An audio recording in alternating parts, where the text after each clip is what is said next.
In fact, Colony, I feel like she completely, like, I don't know why she was so sure Cherelle would be as loyal to her as she is to Cherelle. That really, like, was weird to me. I wasn't even mad at her for not going with Rena. That's completely your decision. If you're happy, she's only been there 2 years. So if you're not in the position to jump to someone else's brokerage right now, that's completely fair enough. But what was weird to me was the fact that I felt like she was doing up loyalty. And I was like, but this bitch ain't even your friend like that. Like, I don't understand why you assume she's going to be loyal to you in return. Like, why would you assume that? Because I was disappointed for Colony at the end, but I wasn't that surprised because I was like, Cherelle's closer to Joanna. Do you know what I mean? Like, I don't know why you assumed that that wouldn't be the case. And I think that you thought if you brought this information, not even brought this information to her, but if you made it very clear that you were always loyal to her with this Rena shit, that would give you a chance at this position. And you were sadly mistaken, sis. Because, babe, it works the same everywhere. The boss promotes her friends. That's just how it works. They promote their friends.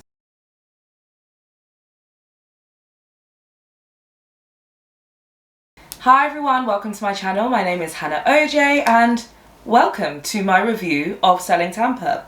So if you guys haven't seen Selling Sunset before, just to give you a little pre-introduction I guess. If you haven't seen Selling Sunset, it's basically a reality show that's on Netflix about a whole bunch of white women who argue and fight and sell houses in between that. Selling Sunset was really, really entertaining for those of you who just love a reality show and love to watch girls argue about nothing. It was really, really good, and I think that Netflix picked up on the fact that there's a lot of black women watching because we love ourselves a reality show, and they decided to give us a spin-off with all black women, and I love that they understand their viewers. I just love it. Thank you, Selling Sunset, and thank you, Netflix, and thank you, Selling Tampa. I really, really enjoyed season 1. I don't know how you guys felt about it, but I'm just going to give a brief, I'm not going to take too long because, you know, I want you guys to watch the show if you haven't, but I'm just going to give like a brief little account of each cast member and my main takeaways from the season. It's pretty short. You can actually binge watch it in a day. I did with my friend. It's 8 episodes and they're all like half an hour long, so it's easily watchable. And I actually watched it twice and I really, really enjoyed it. Watching it the second time, I'm glad I did watch it the second time actually, because it really made me understand the characters a little bit more. Because I feel like when you're watching a show first, you're kind of taking everything in. When you watch it the second time, you really get to like concentrate on certain things, because I did view certain people in slightly different light when I watched it the second time around, a little, just a tad. But yeah, it's really, really good. So let's get into it. Let's start with the owner of the brokerage, which is called Allure Realty. Let me get it right. Apologies. Allure Realty. It's all, I wouldn't say all black women because there are a couple of Hispanic women, but they're all women of color in the brokerage. So we love it. It's already ticking all the boxes. So the owner of the brokerage is Cherelle Rosado, I believe her last name is. So Cherelle is an army vet. She's beautiful. I was really loving her tattoos. I loved her sense of style. I just thought she was gorgeous. She is, I think, engaged. Is she engaged to him or is she just with him and having his baby? I think they're engaged. But she's engaged to Chad Ochocinco Johnson. If you guys don't know, Chad used to be with Evelyn, I think, is it Lozado? Lozado is her last name, right? So I have never watched Basketball Wives. I'm going to get to it though. I've had it in the back of my mind for a little while and I think I'm going to get to it soon actually. Because seeing this has kind of sparked my curiosity just a little bit. So yeah, so Chad Ochocinco Johnson is a popular one amongst ladies. Don't do it for me, which is strange because I love a dark-skinned black man, but yeah, I don't know, there's just something about him that it's not for me, but I see it. I see why all the girlies love him, all the women's love him. But yeah, I wasn't too sure how I felt about Cherelle, but overall she was beautiful. I'm still not really sure how I feel about it, to be honest. I just feel like the way she handled announcing the commission split just really didn't sit well with me. I didn't like it at all. And I don't love the way she treats her team members. It was just odd to me, but I feel like I'm giving her a little bit of a chance. I'm really hoping there will be a season 2, and feel like I'm going to give her a chance for season 2 though, because she did say that she's only had the brokerage 2 years, so you know, this is all kind of new to her, and she is an army vet, so I feel like she runs her team as more of a sergeant than anything. because I'm picking up on the vibe of a lot of the team members, with the exception of one, and we'll get into them because I really should have said this after I explained who everybody is.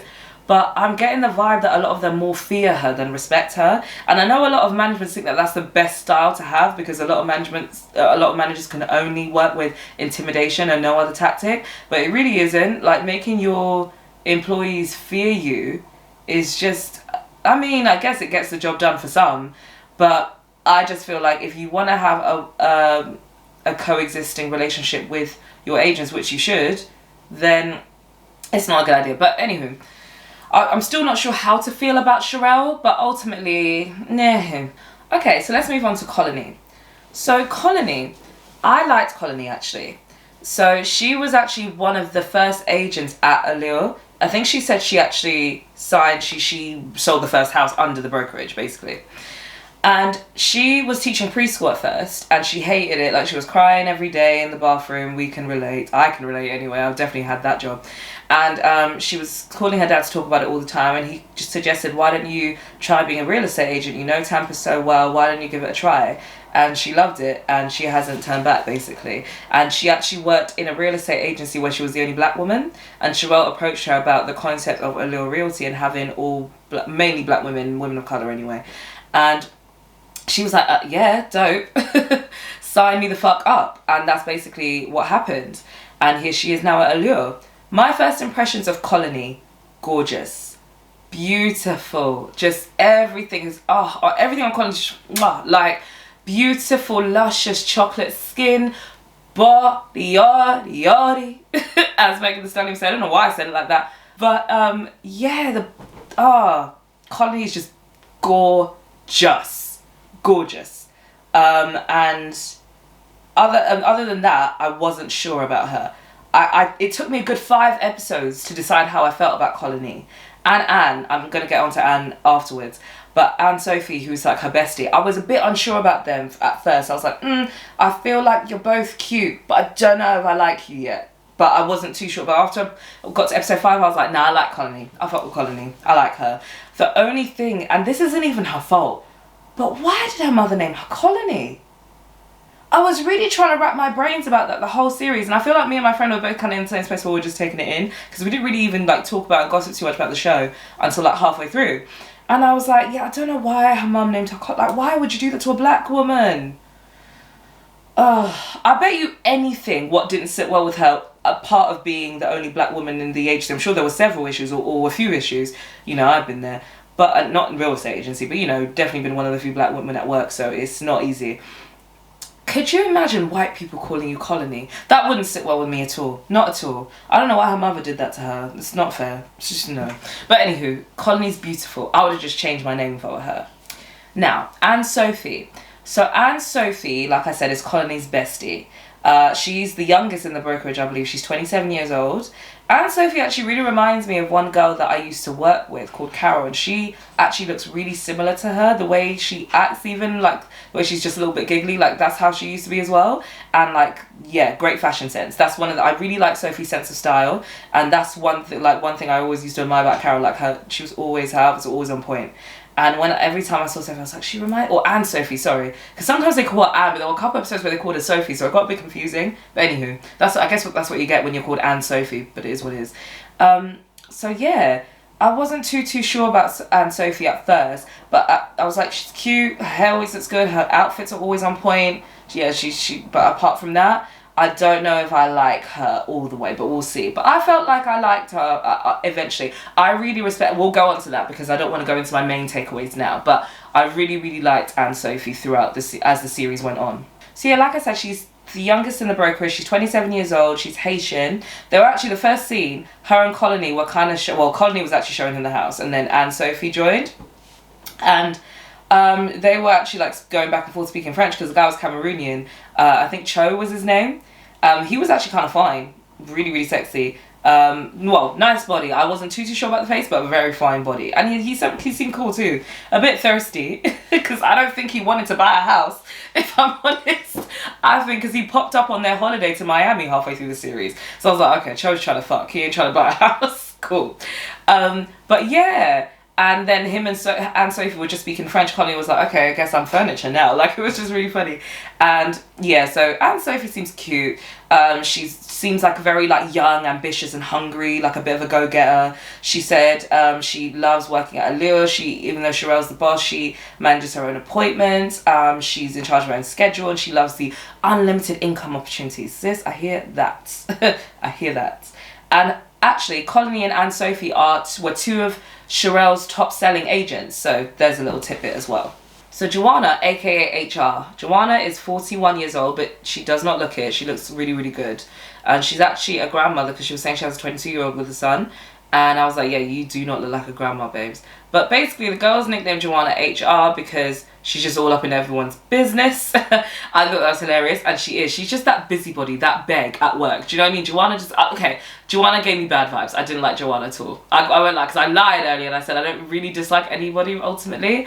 But yeah, no, Joanna, I did not like her. She was just a beg. Like, I didn't like her. Even at the end, where she said to Colin, like, Colin, should I set up an appointment with you and put it on Cherelle's calendar? I was like, bitch, see, this is why no one fucks with you. And this is why they call you HR. She's just a lot. Like, even when... in the meeting, when she was explaining to the girls that there's a dress code for this cocktail party that they have this evening, and you know what cocktail tie it is, it was just all weird and long-winded and unnecessary. She went into a history lesson about World War One. They used to do cocktail. I was like, what, bitch? Why didn't you just put up some visual aids of what you'd like them to wear? Isn't that much easier? Because you didn't really specify what you would like them to wear. All you did was give a history lesson about what cocktail attire is. You see, no one asked for this. You see how you're being a beg? That's why I didn't like Joanna. She was just annoying. I didn't really understand why she was so hesitant to tell the ladies that she was going through a divorce. But I was glad that she did at the end. And it was nice to see that like unity between women. And they were like really, really upset for her. And it was really, really sweet moment. So I was like, you see, it's not that anyone thinks you're a horrible person. And they just don't. They're going to laugh at your pain. It's that, this is the thing, because I feel like because of the way they treat her work, she feels like, oh, they're just not going to be receptive to it. They're just going to, you know, make fun of me. Or I don't know, make fun. She didn't say that, but like, I felt like she was expecting this horrible reaction from them. And I was like, babe, it's not that they don't like you, your whole persona, to your insides. You know what I mean? It's just, you're a beg and you're annoying. Like, you're just very micromanaging. You're a lot. That's all. So you just need to... just simmer down a bit and you won't really have an issue with these girls, honestly. So Tennille, oh my god, Tennille was my fave. I really liked Tennille. She just cracked me the fuck up. She was so funny. I actually had to do my own background check on her a little bit. Well, I say background check, I checked her LinkedIn. But for some reason, she didn't get a proper interview with like all the other girls. It was really weird. And I watched it twice and I rewound that scene a few times to make sure. Because like I said, she was my fave. I wanted to know, I wanted to take my notes. And nothing like, obviously she got interviews where she was saying stuff, but she never got that interview. She was like, hi, my name's Tennille, I do this, I do that, like this is my background. There was never that, so I don't know if it was cut accidentally, which is shitty on their part for her, if so. Or if there were maybe, like if she was supposed to be there as more of like a friend of the show capacity, which is a bit strange because she's part of the brokerage, and if they decided to change that, I don't see why they wouldn't just, you know, slip an interview in there. I don't know what happened with that, you know. I know it's a short series, but it's just weird that she's the only one. But to be fair, I've never analysed Selling Sunset like that. They might have left out one or two people before there as well that they didn't know whether they were going to focus on them solely or not. She is the newest one in the brokerage, so maybe when they were filming, she wasn't, you know, like they weren't too sure how much they were going to focus on her being the newbie. Who knows? But anywho, I had to go into her LinkedIn and snoop, and so I'm going to read off my notes because I won't remember this. So she was a legislative assistant in the Florida House of Representatives for 11 years between 2005 and 2016. She then worked as the chief legislative assistant for the state of Florida for 4 years between 2016 and 2021. So she has been, I mean, when it comes to legislation anyway, she has a lot of experience. And since 2019, December 2019, she's been working as a real estate agent. So that brings us up to 2020, almost 2022. But you know, she did say she's only been at the brokerage for about a year. So that checks out about the time that the show probably started filming. So yeah, I really liked Tennille. She was just hilarious, very, what's the word? She got a real biting tongue. I wouldn't even say biting tongue. What's the word for her? she's that friend that says everything that pretty much everyone's really thinking in their heads but is afraid to say out loud. She's that friend, and I always like that character. And my friend, when we were watching the series, halfway through, she goes, she reminds me of Marlo Hampton from Real Housewives. And I was like, oh my god, yes, that's what I've been thinking. And then I couldn't unsee it after that, because I was thinking, does she even look a little bit like Marlo? She doesn't really, but there is something about their I don't know what it is. I just think it's more her. She doesn't really look like Marlo. I think it's just the way they say things and the way they just add these jibs every now and then that you're not really expecting, but you're also kind of expecting low key. It's really funny and it's difficult to describe unless you really watch it, but Tennille is hilarious. Like, even one of her first scene when they were speaking to when she was speaking to Cherelle was like, you always want everything I want. She was like, no, I don't want Chad. I was like, lol. Like, she's just, that's Tennille. Like, she just comes out with stuff like that all the time, and I really liked her. Rena. I really like Rena too. She was the first agent, the very first agent at Allure Realty. She actually used to live across the street from Cherelle, so they were friends first. So then around the time that Cherelle got her brokerage, she was speaking to Rena about it, obviously, and got her on board. But is it Rena or Rena? I think it's Rena. I'm going to call her Rena because fuck Rena. Sorry, because Lisa Rinna. Ugh, I'm not going to call her anything next to Rena. Sorry, because I don't want to associate those two. So I liked Rena. But, and I think it is Rena, sorry, I am right, it's Rena. So Rena used to live across the street from Cherelle, and then she encouraged her to get her real estate license around the time she was opening her brokerage.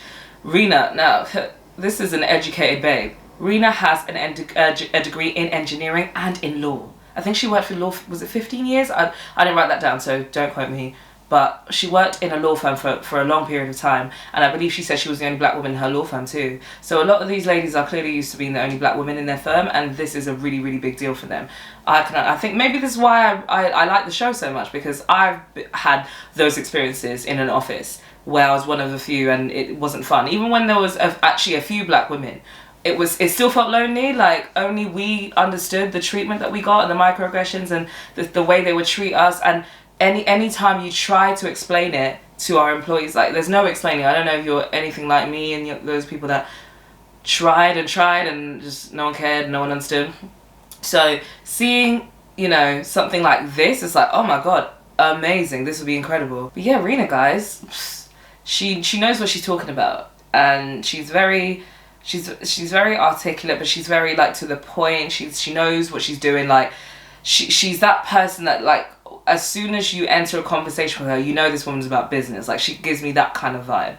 I liked her, and I liked her husband as well. Like, that conversation that they have when she was having second thoughts about being a part of Allure Realty, he said some real shit, and I was like, I like this man. I feel like, obviously I don't know, but they seem to, I would say they vibe, and I would say they have a pretty good relationship, because the way they were communicating with each other, I was like, yeah, I like this. So Carla is a Latina woman.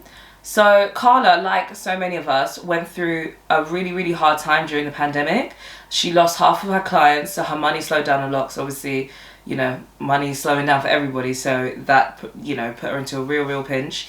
And then at the same time, she also broke up with her boyfriend, who was like the love of her life. I think it was her boyfriend of 10 years, she said. So where she was describing, like, I never really understood what depression felt like until this period. Like, I was like I sunk to the lowest point I possibly could, basically, and I was like, oh, this is depression. And I was like, sis, I haven't been in that financial position, like, in terms of, you know, luckily, like, I was on furlough during the pandemic, and I wasn't in a position where I had, like, loads and loads of money to, like, worry about, I guess.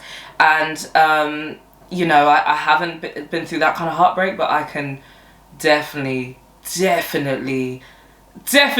understand how that would throw you into that state of depression. Like, and you know, even being there without having those things happen to me, just my own personal reasons, it's not fun, number one, by any means. And number two, oh bitch, yeah, I can definitely understand how one could be sitting here like, I got no man and no money.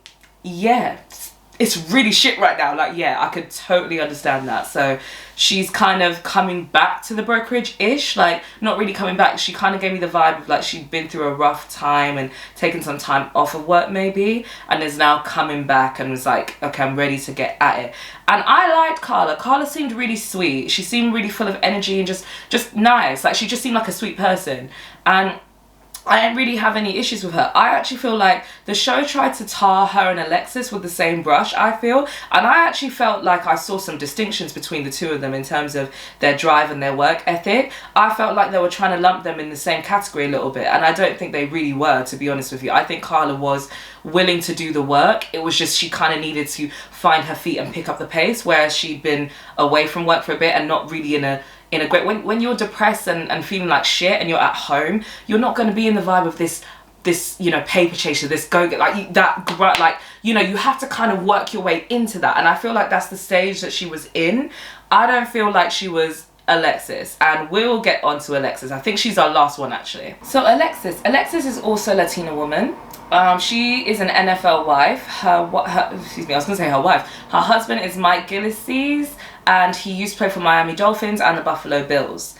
And I think he's now kind of, you know, retiring and transitioning out of football. And now she wants to pick up the reins and start working, basically, and focus on her own career. She's been an NFL wife, because even when she said we're retiring, that we really stood out to me. I said, we? Oh, and I think in their pictures, it looked like they've been together since like college, so like a long time. So I was like, or at least like high school or college. It looked like a young picture of them.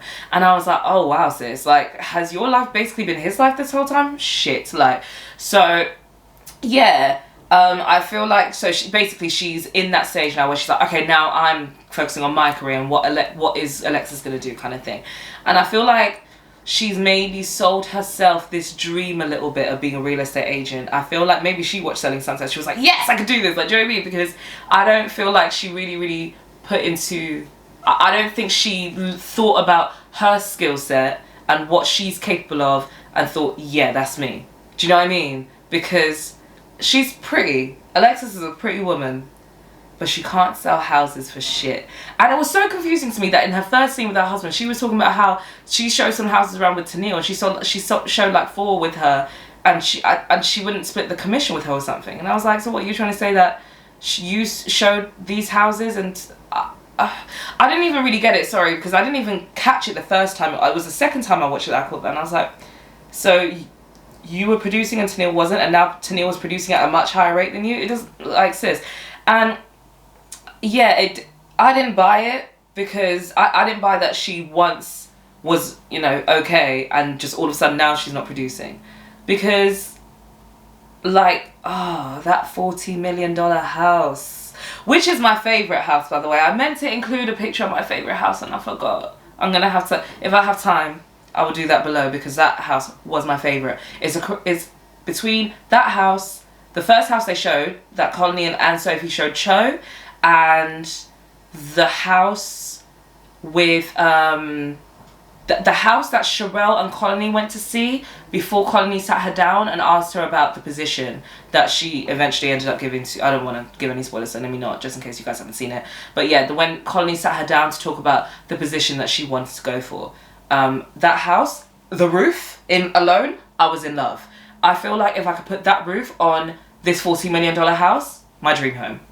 This and French Montana's house from Selling Sunset, if you guys watch that.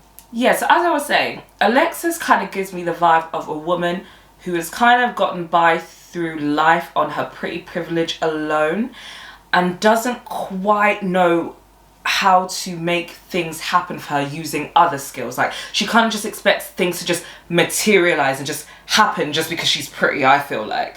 Because the way she rolled up to that $40 million house, I was just like, thing is, half of these salesmen do not know what the fuck they're talking about. But you need to know some shit. You need to know the basics. Like, you can't rock up to this house, this huge ass fucking mansion, and not know anything about it. She didn't even know how many bedrooms and bathrooms there were. It was so embarrassing. The secondhand embarrassment I felt when he asked her what the tree that the house was built around was called, which she randomly brought up. Not randomly, because obviously that's what you're supposed to do. But then don't bring up the tree if you don't even know shit about it. And then when he asked her, oh, what's the tree called? She was like, the tree of life. I was like, bitch, what? The tree of life? That's the best you could do? Off the top of your head? I understand when you're nervous and shit and you can't think. But come on. I would have called it like Eden or something. You know, the tree of knowledge of good and evil. That's, for some reason, when I was thinking, what would I call the tree if I didn't know what the fuck it was called? I was just thinking of the Bible.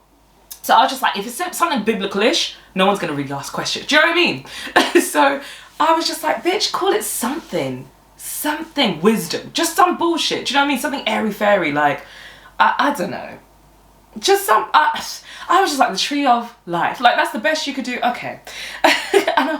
And he asked her how much the taxes were for the house. She said 6,000. The taxes were like 90,000 or 95,000. She was all the way out of the park. I was like, how embarrassing. Like I said, she didn't know how many bedrooms and bathrooms there were. She was trying to push the doors to get outside onto the patio into the pool. And that's when the guy got really excited, where you could see the waterfront. Because that's the thing about Tampa. Oh my God, I thought the homes in LA were beautiful. I actually might have to reconsider my future rich self's needs. Because, yes, I'm manifesting it. Because, oh, Tampa is beautiful. Beautiful. So many massive waterfront properties and just gorgeous. And there's so much you can do. Like, you can fish at home, for fuck's sake. I don't go fishing, but I might if I got that, you know? So, yeah. The house was beautiful. Like I said, it was probably my favourite house. Sorry, I got all distracted. I was talking about Alexis and her lack of, well, I don't want to say lack of brains, but, well, I mean, thing is, I don't think she's really, like, dumb. I don't, that's the thing, I don't think she's really, really dense. I don't get that vibe of her. She just doesn't understand that you need to work for things. I think that's what it is. I think she's just always been pretty. And because she's been an NFL wife and she hasn't had to really do anything but just manage her household, her family, like, you know, daily tasks, like that kind of thing, and her husband, obviously, I don't think she really understands that when it comes to selling houses, you can't just walk around in heels and look pretty. Like, that's part of it. But you need to know some of the basics, like the flooring, like, you know, how many bedrooms and bathrooms there are, the taxes, bitch. You know, you need to know some basic things, do you know what I mean? Because otherwise you're going to look foolish, like you did when you were showing Benjamin that house. I can't believe I remembered his name, but yeah. Like you looked foolish when you're showing Benjamin the house, because he ended up calling Tennille and saying, yeah, it was horrible. You don't want that reputation on you as an agent. That won't necessarily just affect your relationship with the girls at work and with Cherelle. It will also affect your reputation as an agent. You don't want people thinking that you don't know what the fuck you're talking about, you can't sell houses. So, and then when I found out that she'd been there 2 years, I was like, oh, babes, 2 years and you're underperforming? And the reason why I said I felt like Carla was in a different, I don't feel like they were in the same category, even though the show kind of tried to make out like they were, and Cherelle did as well. Carla was actively working, apart from the only thing really was when Colony and Sophie were asking, have you posted the house on Instagram? Because there was a house that Cherelle kind of spoon-fed her, basically, because they got it as a deal from from a developer out in Tampa. It was like a newly built house. And Carla hadn't had any buyers for it, and they were having an open house for it, and she didn't have anyone that was coming either. So Colony and Sophie were like, what? How can you not have anybody coming? And they were like, you didn't even promote on social media. And I was like, babe. And she was like, oh, I don't know anything about marketing. I'm like, babe, I understand, because even me, I'm still getting to terms of social media marketing. It's not easy, but like you just have to learn it. It's like a new skill, like everything else. You just have to adjust to it. So I get it. It does seem overwhelming at first, but babe, to not even try and post, come on. Like, you're not marketing at all. Do you know what I mean? Like, you're not even marketing at all if you're not going to post it. So I was like, come on, Carla. But after that, I felt like she kind of put her arse in gear. She got one client to show up for well, they didn't actually end up showing up. They cancelled on the day, which was a shame. But Colony ended up, I think Colony really fucks with Carla because she ended up giving her some of her clients. And I think a client actually ended up wanting to write off an offer. Like Cherelle came up to at the end and said, I think your client wants to write an offer. And Colony was like, he knows where to go, Carla. And Cherelle was like, I'm really, really happy for Carla. Do you know why? Because even though she didn't have any actual buyers there, Carla knows how to try. Do you know what I mean? She's trying. She was making herself look busy and showing clients around the house. That's the best you can do eventually at the end of the day. No one buys. But if you're, you know, worth your salt as an agent, you're really like selling the house and you're telling them what needs to be, like, these people have money. Do you know what I mean? They're having fun. There's drinks in their hands. You just need to give them the right information about the house. They're not there for no reason. They're definitely looking for a house. Do you know what I mean? So I feel like she was doing a good job. Alexis didn't grind. She just didn't try. So at the end when she was like, oh, I felt like Cherelle just gave up on me, I was like, bitch, she's your manager. She's not your mom. Do you know what I mean? Like, it's not her job to like put her arm around you. Like, I mean, kind of it is, but like and the thing is, when they were actually trying to give her constructive criticism, she wasn't listening. She was just being all defensive. I was just like, oh, Alexis, just go home to your husband. It's okay. That's okay. So, my main takeaways from Selling Tampa were these 3. Number 1, ladies, I fucks with you. I really do. There's no one I really hate or really dislike. So I fucks with, even Alexis. So I fucks with, I mean, she got on my nerves, but I didn't really dislike anyone deeply. Do you know what I mean? So I fucks with y'all. But how many houses did you sell this series? Because, and I hate to compare it to the Whites, but Selling Sunset, they did sell a few. They sold quite a lot of houses in the series. Selling Tampa, watching the second time around, I think I counted 2 or 3. I counted, like, they had the home that Cherelle and Joanna sold to Melvin and Monique of Miel Organics. And they had that $9 million estate that her and Anne Sophie were kind of going back and forth about, that she ended up selling for $7 million. I don't even know if she sold it. She just said it was pending. So it could have been someone else's buyer. And I do think Rena also mentioned that she sold a couple of houses at a couple of the meetings that they do at the table every morning. I'm sure there were 1 or 2 scenes that she said, like, yeah, I've got a house and closing, and she said that twice. So I'm going to say 4. 4 houses. And I didn't see your top agent selling any. That's weird. That's very odd. I'm wondering if they didn't put that in or they cut it out, but that's terrible. Like, they shouldn't. Like, why would they cut out them making sales? That's very infuriating if I'm them. But I don't know, boy, I don't know. Because I just thought that was weird to me. I was like, thing is, the brokerage is only 2 years, but still, like, I don't know. I thought, I was a bit surprised that at the end of it, I was like, they don't really sell many houses.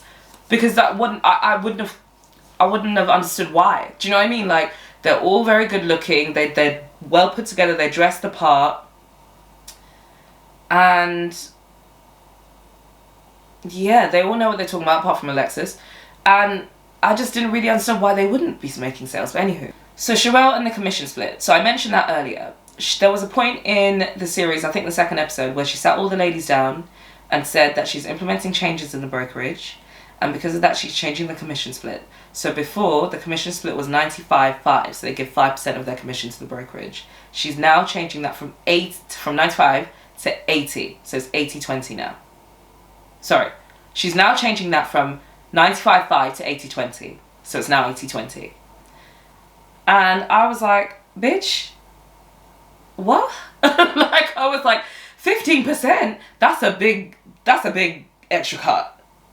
And then when Rena was asking questions about it, she was like, I don't have time for this back and forth. You're starting to sound ungrateful. You can put it on my calendar. I was like, what is all of this? What is all of this? Like, you can't sit us down as a team, tell us you're cutting our pay, and expect us to be happy about it and have nothing to say in response. And then because she said, are there any questions, queries, or concerns? Then Rena asked questions and raised concerns. And she said, I don't have time for this, put it on my calendar. I'm like, I'm sorry, why did you do it this way then? Because for me, I'm logically not going to tell a whole bunch of grown people that their pay is changing pretty substantially and they're giving it back to me and have no expectations of them to say anything or have any issues. This is their money. Like, do you know what I mean? This is how they live their life, how they feed their families. Why would they not have an issue with it? And for you to not even explain, like, she kind of did explain. I took, what I write down? She said in return they get increased marketing, more lead generations, and better software to help with the company. Absolutely fine. Like, I understand it's a growing brokerage. It's only been there 2 years. I do get it. I'm not saying she's a scam or anything, but it's a bit like, sis, look at it from Rena's point of view. She was the only one talking because it was so clear that all the other girls, especially Anne Sophie, I know Anne Sophie had issues. You could see it all over her face and her body language, and she wouldn't say nothing. And I was like, sis. And that's how I could tell the girls were scared of her, because no grown person can tell me that they have no issue with the fact that they were once giving 5% of their commission to their company, but now they're giving 20% and they're absolutely fine with it. And there's no issue. No, I'm sorry, I don't believe that.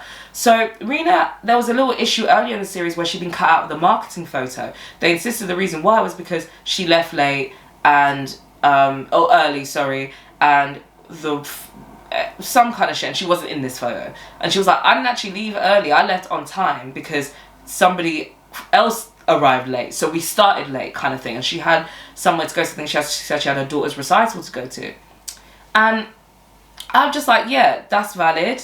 And that's annoying for Rena, because I'm not being marketed with a brokerage. I probably now have to work harder to market myself. And now you're telling me that the reason why I have to pay you more money, one of the reasons why anyway, is because of marketing purposes when I'm not even being marketed. Bitch, what? Yeah, we're going to have to put this on your calendar. If I read, I'll be like, yeah, I'll put this on your fucking calendar. We'll talk about it in a little bit more depth.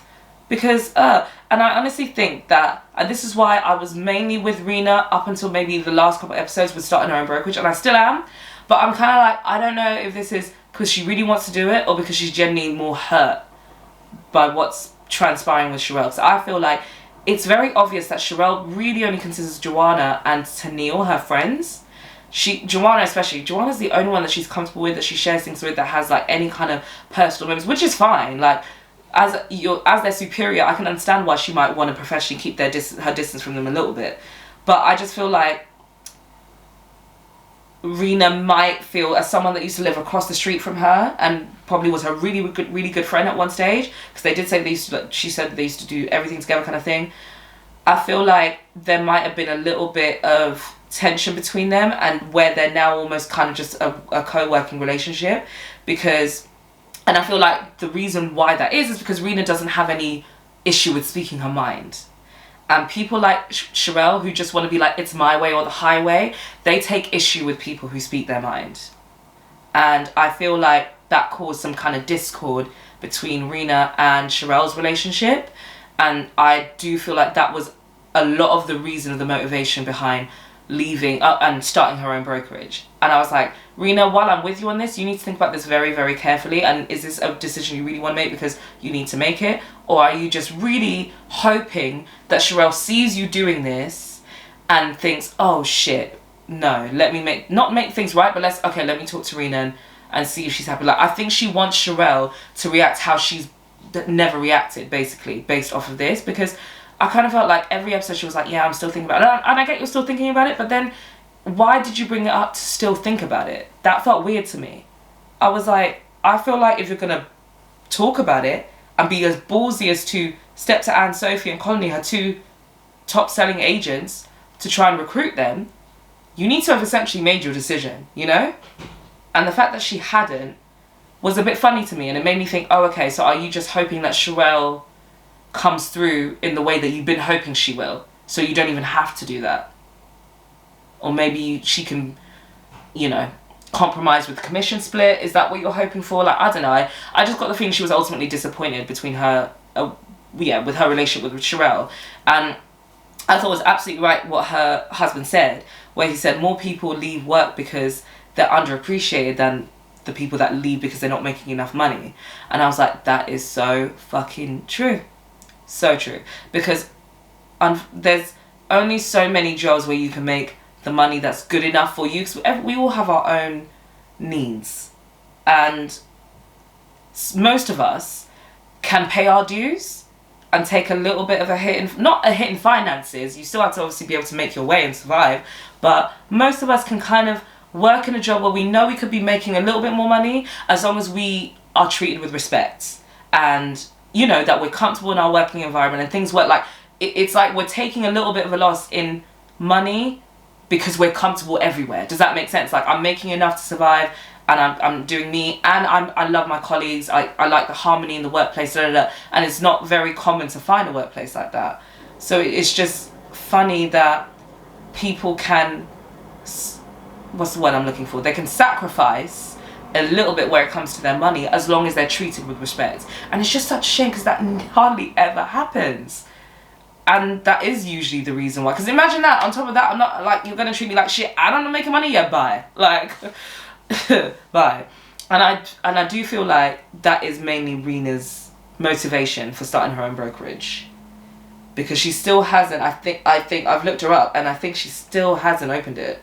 So I'm like, okay, we'll see how serious she is. My last takeaway. Now, I think this might be a controversial, unpopular opinion, because I feel like a lot of people were thinking that it was out of line for Rena to try and recruit Anne, Sophie and Colony as her agents for her new brokerage.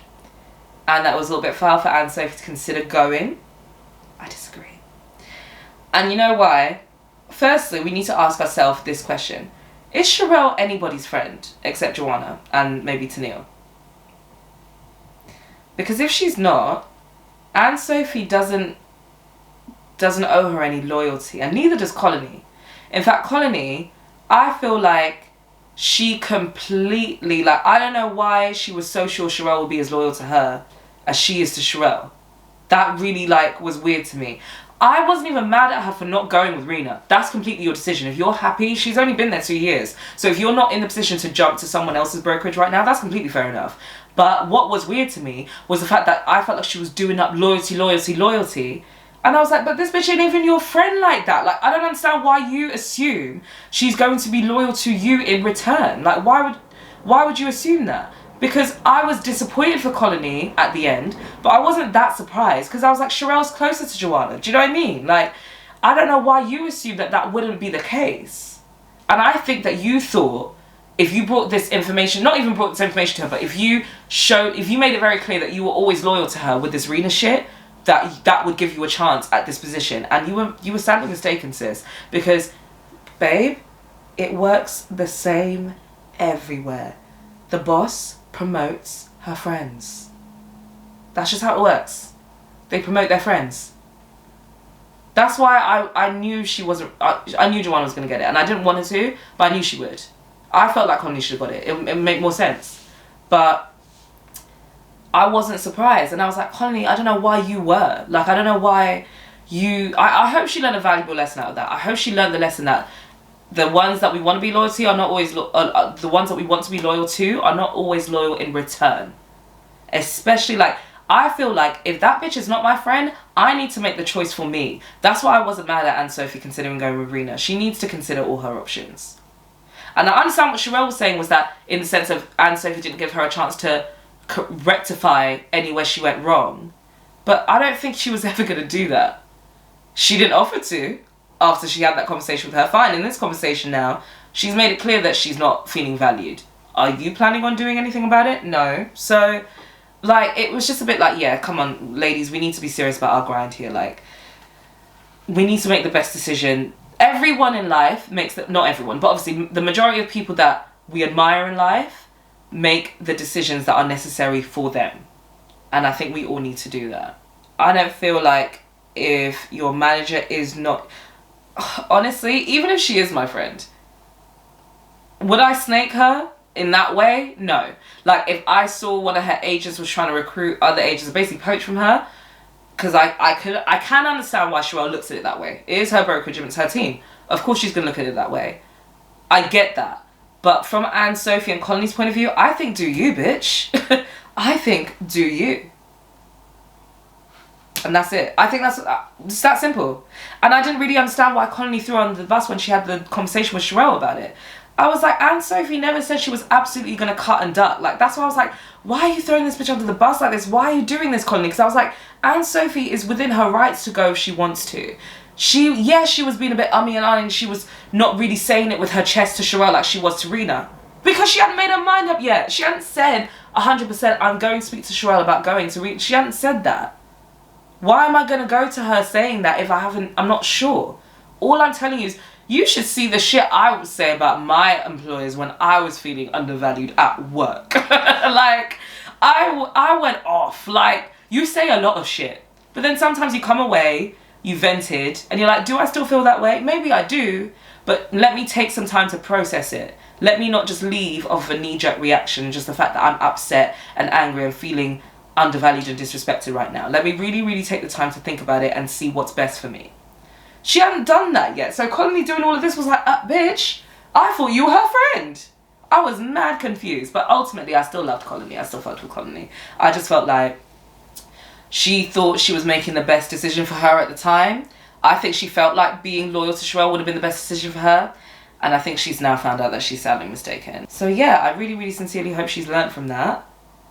I'm sure she has. Once you see it, it's like, okay. So even when it's all black women together and it's like sister, like we're a team, we're a family. It's like you're still just gonna recruit your friend, yeah babe, because that's just what people do. She should have given it to you. It would have been the smoothest, easiest transition for the brokerage. With Joanna managing everything in her absence while she's on maternity leave, she's going to get bare calls like, oh my God, I'm not happy. She's doing this, she's doing this, she's doing that, she's doing this, she's doing this. It's going to be a lot. If Colony just done it, it would have been much smoother. People would have been happy. Like, she gets on with the girls. So there's no real ag. Like, I felt like it would have been much better to pick Colony. But at the end of the day, Cherelle wasn't about to disappoint her friend, was she? Her friend that's been bum licking her the whole series. She wasn't about to do that. So yeah, her friend that helped her out while her mum's house burnt down, yeah, she weren't going to do that, babe. She weren't going to do that. But ultimately, you guys, Selling Tampa was given. I really liked it. I really, really enjoyed, especially watching it twice. I can definitely confirm I enjoyed.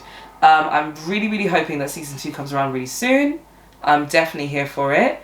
You guys let me know what you thought of this review, because it's not easy to review on a series, especially when you're someone who talks as much as I do. I really tried to be brief for this one.